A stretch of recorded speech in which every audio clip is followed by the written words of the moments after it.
कुछ हुआ, acid attack हुआ, या मैं खो गई हूँ महीने से, कुछ 3-4 महीने से खो गई हूँ, तो समझ जाना मेरे साथ कुछ कांड हुआ है। और उस फैमिली को छोड़ना मत, क्योंकि मैंने सारी सबूत मेरी फ्रेंड को दे रखा है। स्वागत है दोस्तों फिर से और एक नए ब्लॉग। तो आप लोग सपोर्ट कीजिए, मैं भी सपोर्ट करता हूँ उनको। और मैं रहने वाला हूँ त्रिपुरा से हूँ और मैं अभी बिलोंग करता हूँ बेंगलोर सिटी में। तो उनका वीडियो देख के मैंने पूरा चेक किया मैंने उनका, तो बहुत ही ये बुरा बात है। तो और दूसरा औरत का साथ भी ऐसा ना हो, तो आप लोग भी सेफ्टी रहिए। जितना भी औरत है हमारे इंडिया में, ऐसा ना हो किसी का साल में किसी के साथ ये सब चक्कर में ऐसा नहीं पड़ना। तो आप लोग सेफ्टी रहेंगे। तो ये वीडियो जरूर, मैं उतना ही कहना है, ये वीडियो आप लोग इन तक देखिएगा, तब पता चल जाएगा उसका साथ क्या क्या हुआ। तो बहुत ही बुरा हुआ है।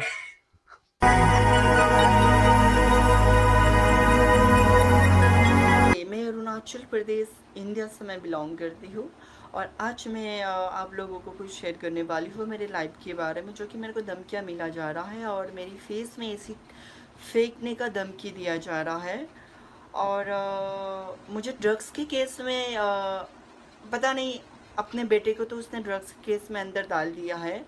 बोल रहा है कि तुम्हारा भी इंतज़ाम करके रखा है। तो मुझे लगता है कहीं ना कहीं वो मुझे जेल के अंदर कैसे भी करके डालना चाहता है वो। तो मुझे नहीं समझ आ रहा है कि एक मिसअंडरस्टैंडिंग के कारण आप किसी के लाइफ को बर्बाद करने पे तुले हो। और मैं आप लोगों को बता दूँ मिसअंडरस्टैंडिंग क्या है। और बहुत दिनों से ब्लॉग्स यही रीज़न कारण से नहीं आ रहा है। 1.5 साल पहले मेरे को एक बंदा मिला, मुलाकात हुई हमारी। कहाँ वो, सब बताती हूँ मैं। देख, मैं एक प्रोफेशनल बैली डांसर हूँ, मैं एक आर्टिस्ट हूँ। अगर मुझे किसी की शादी पार्टी में नाचने को बोलूँगी तो मैं नाचूंगी। अगर मुझे किसी के बर्थडे पार्टी में नाचने को बोलूँगी तो मैं नाचूंगी। अगर कहीं लॉन्चिंग का पार्टी है, मतलब पार्टीज़ है, मुझे बुलाया जा रहा है तो मैं नाचूंगी। और कहीं फैशन शो का या कुछ जिसमें बैली डांसिंग का रिक्वायर होती है, जिसमें मुझे कंफर्टेबल होगी, मैं करूँगी, है ना। नाइट क्लब हो चाहे वो डांस बार है। तो वैसे मुझे एक डांस बार में, मुझे मुंबई में, मतलब मैं गई, मतलब परफॉर्मेंस करने के लिए, मतलब डांस बार में। तो वहाँ मुझे एक बंदा मिला, वो एकदम टिपिकल मुंबई का, ठीक है, मतलब वहाँ का मुंबई का लोकल है वो। अब मैं उसकी फैमिली को मैं नाम नहीं लेना चाहूँगी। उसके बाप का नाम मुझे पता है, माँ का नाम पता है, बड़े सिस्टर का नाम पता है, उसके पति का नाम पता है, उस बंदे का नाम पता है, उसकी छोटी सिस्टर के नाम, सब परिवार का नाम पूरा मेरे को पता है। लेकिन मैं उस परिवार का नाम नहीं लेना चाहूँगी, क्योंकि मेरे पे इतनी समझ है, किसी के फैमिली को बदनाम करना बहुत बुरी बात है और मेरे पे केस भी लग सकता है अगर उस परिवार का मैंने नाम लिया तो। मुझे पता है, क्योंकि उस परिवार ने अभी तक मेरे साथ कुछ किया नहीं है, काली धमकी दिया है, ठीक है। ऊपर वाला चाहते हैं कि मेरे साथ कुछ गलत ना हो, इसी वजह से अभी तक हुआ नहीं। लेकिन कब तक मैं अपने आप को बचा के इधर उधर मतलब भटकते रहूँ, है ना। तो अभी मैं अपनी फ्रेंड के घर पे हूँ और मैं अपने घर पे नहीं हूँ। अब ये पिंक वॉल देख के आपको लग रहा होगा कि मेरी घर है, नहीं। मैं दिखाना चाहूँगी, ये देखो, वो जो बैग है, छोटा सा ट्रॉली, उसमें मेरे कपड़े, और मेरे घर तो ऐसा है नहीं, है ना। तो ये जो है, ये मेरे घर है नहीं, मेरी फ्रेंड के घर है।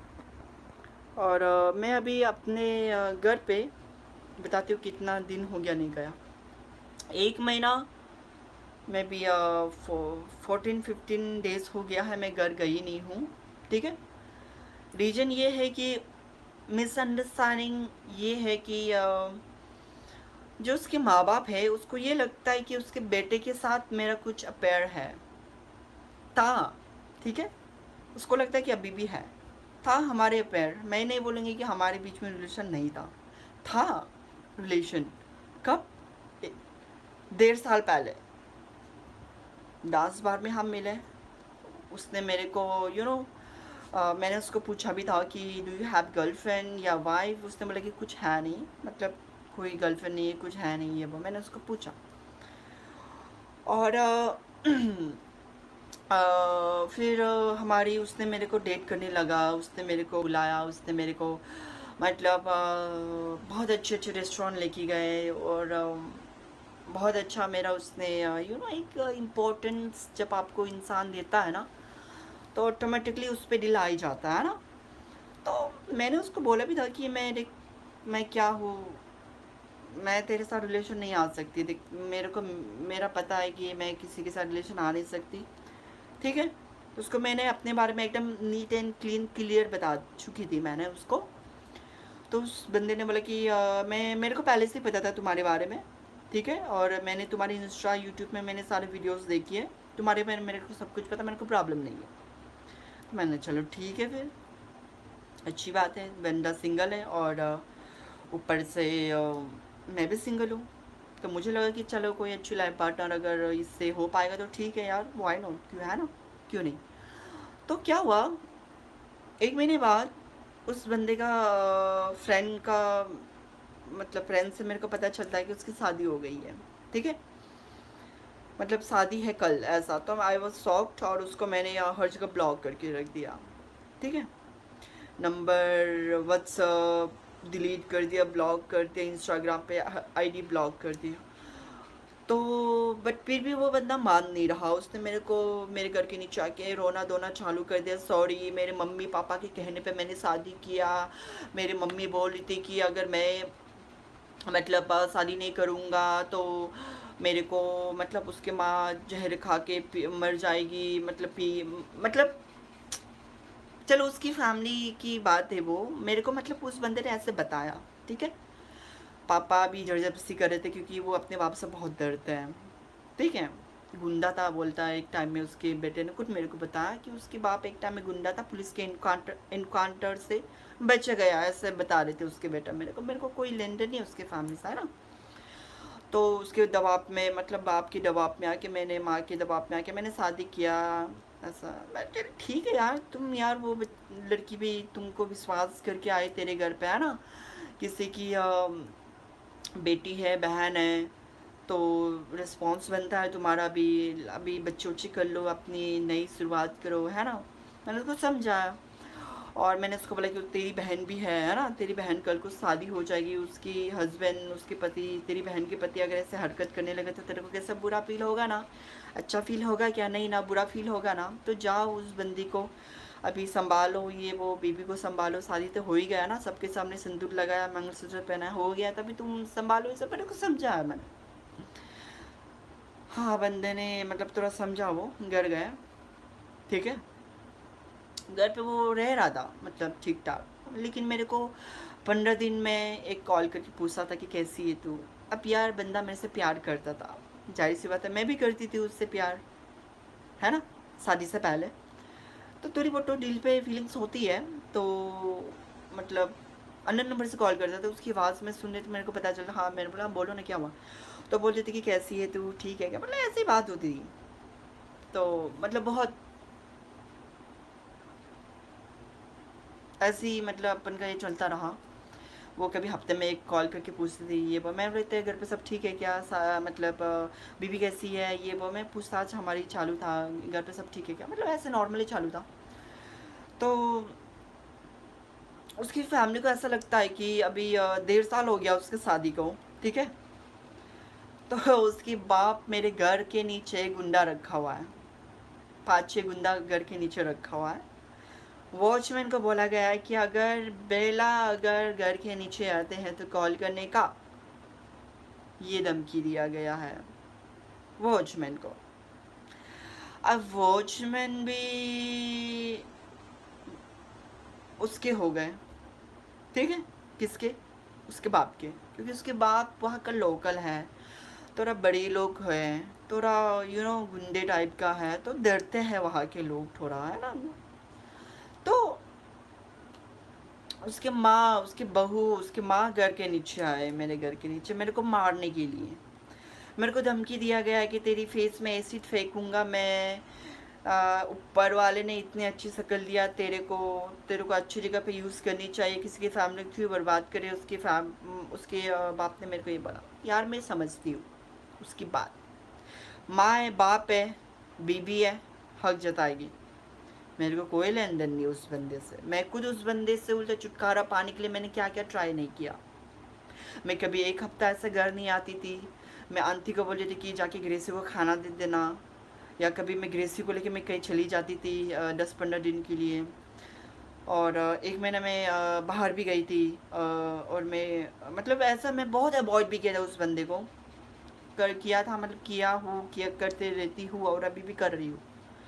तो उसके माँ बाप को मतलब वो बंदा मेरे घर के नीचे रात की 1 बजे 2 बजे आते थे, नॉक करते थे दरवाज़ा, मैं खोलती थी, उसको धक्के मार के मैं दरवाज़ा बंद कर देती थी। ऐसा मतलब हाल था मेरा, मतलब बहुत गंदा हाल। तो उसके बेटे मतलब मैं क्या बोलूँ अभी, उसके बेटे का भी क्या मतलब क्या सोच रहा है, उसके माँ बाप क्या सोच रहा है, मेरे को कुछ नहीं पता। मैं इस वक्त ये चाहती हूँ कि उसके माँ बाप समझे मेरी फीलिंग्स समझे कि देख मैं भी बाहर से आई हूँ, आउट ऑफ मुंबई से, मतलब कहीं और अदर स्टेट से मैं आई हूँ काम करने के लिए, तो मेरे को काम करने दो। आपके बेटे से मेरे को कोई लेने देना नहीं है, ठीक है। और मैंने जो 2 व्हीलर ख़रीदा था वो भी उसके बाप ने उठा के मेरे घर के नीचे से लेके गए। और अभी भी 1.5 महीना मतलब 1 महीना 15 डेज समथिंग कुछ हो गया है, मैं अपने घर गई नहीं हूँ। क्योंकि अभी घर जाऊँगी तो उसके बाप मेरे को बोले कि बस तू एक बार मेरे हाथ में आ। मेरे बेटे को तो मैंने जेल में डाल दिया है ड्रग्स के केस में, झूठा ड्रग्स के केस में मैंने मेरे बेटे को जेल के अंदर डाला है। तू बस कैसे भी मेरे हाथ में आ, तेरा भी इंतज़ाम करके रखा है। उसका बाप मेरे को ये बोल रहा है, सारा कॉल रिकॉर्ड्स सब मेरे पास है, उसकी माँ के, बाप के, उस बंदे के, उसकी बीवी के और उसकी बहन के सारे रिकॉर्ड्स मेरे पास है, कॉल रिकॉर्ड्स और सबकी फ़ोटोज़ मेरे पास है। तो जिस दिन मेरे को कुछ हुआ, एसिड अटैक हुआ या मैं खो गई हूँ, महीने से कुछ 3-4 महीने से खो गई हूँ, तो समझ जाना मेरे साथ कुछ कांड हुआ है। और उस फैमिली को छोड़ना मत, क्योंकि मैंने सारी सबूत मेरी फ्रेंड को दे रखा है। कल को कुछ हो जाएगा तो वो सब सोशल मीडिया में वायरल कर देगा, सब फैला देगा, उसके फैमिली को सब धमकी उनकी जो भी है। क्योंकि मुंबई में मैं 4 साल से रह रही हूँ, कभी ऐसा प्रॉब्लम नहीं आया, ये फर्स्ट। और वो बंदा मेरे पीछे इतना, एक होता ना पागल, साइको बोलूँगी मैं, साइको की तरह मेरे पीछे पड़ा हुआ है। और उसकी फैमिली वाले अपने बेटे को नहीं संभाल पा रहे, तो मेरे को वो लोग ख़त्म करना चाहते हैं। बेटे को नहीं संभाल पा रहे, मेरे को ख़त्म करना चाहते हैं। और ताकि मेरे को अगर मार उर दिया, कुछ कर दिया, तो उसके बेटे अपने बहू को एक्सेप्ट कर लेंगे, ये सोच रहा है। और 1.5 साल से टच नहीं की तो इसमें मैं क्या कर सकती हूँ। उसके बेटे अपने बीवी को 1.5 साल से टच नहीं की तो इसमें मैं क्या कर सकती हूँ। अरेंज मैरेज करवा के दिया आप लोग ने, बोलते कि 8 साल से मेरा उसके साथ अफेयर था, उसकी बीवी बोल रहे हैं। लेकिन वो बंदे तो मेरे को बोला कि 8 साल पहले बस तिलक लगाने गया था मेरे बाप माँ के साथ में उसके घर पे, मिलता उल्टा कुछ नहीं था, ये बोलता है मेरे को उसके बेटे। मैं ठीक है यार, तुम लोगों का फैमिली का जो भी चल रहा है चलने दे, शादी हो गया ना, रहो अपने बीवी के साथ सही, फैमिली के साथ खुश रहो, मेरे को बख्श दो। अपनी उसकी फैमिली को मैं बस हाथ जोड़ के विनती करती हूँ, मेरे को कुछ हुआ तो मेरे अरुणाचल के लोग आपके फैमिली को नहीं छोड़ने वाले। मैं मेरी अरुणाचल के सीएम जो भी वहाँ के बड़े बड़े लोगों से मैं हाथ विनती करती हूँ, आपके अरुणाचल की एक नारी यहाँ मुंबई में काम करने आई है और उसके साथ ये सलूक किया जा रहा है। सो प्लीज़ कल को मेरे साथ कुछ हुआ तो मैं आप सभी से हाथ विनती करके रिक्वेस्ट कर रही हूँ कि उसकी फैमिली को फांसी की सज़ा दिया जाएगा या नहीं तो उम्र कैद की जेल पे सज़ा दिया जाएगा, क्योंकि उसकी फैमिली ही मेरे को कुछ कर सकता है। या नहीं तो उसकी फैमिली एग्रीमेंट कुछ लिख के या कुछ लीगली कुछ ऐसे पेपर में लिख के बोले कि कल को अगर बेला को कुछ भी हुआ तो उसकी जिम्मेदारी है और बेला को उसके तरफ से कुछ नहीं होने मतलब होगा। उसकी फैमिली वाला ये लीगली नोटिस भेजे कि उन लोगों ने जो भी मेरी को धमकी दिया, जो भी किया, वो सब मेरे को माफ़ माँगे।